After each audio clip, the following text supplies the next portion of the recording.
শুভ সকাল বন্ধুরা, রাধে রাধে। ভগবান শ্রীকৃষ্ণ বাণী শুনি।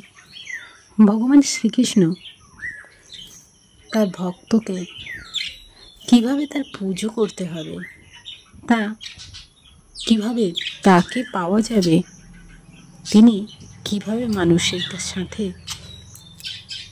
মিলিত হন, তা তিনি তার এক ব্যাখ্যায় তার ভক্তকে বলেছিলেন।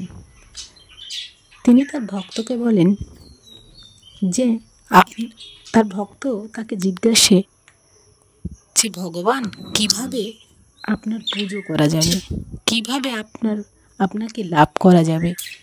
তখন শ্রীকৃষ্ণ সহাস্যে বলে যে আগে তুমি নিজে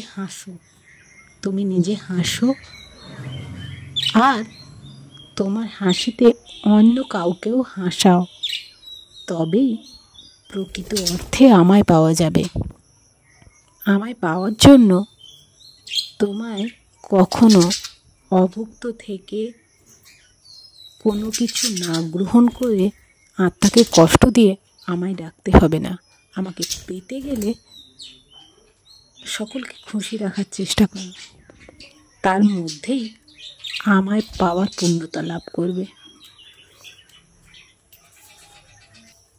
ভগবান শ্রীকৃষ্ণ আরও বলেন যে দুঃখের থেকে বড় বন্ধু আর কিছু হয় না।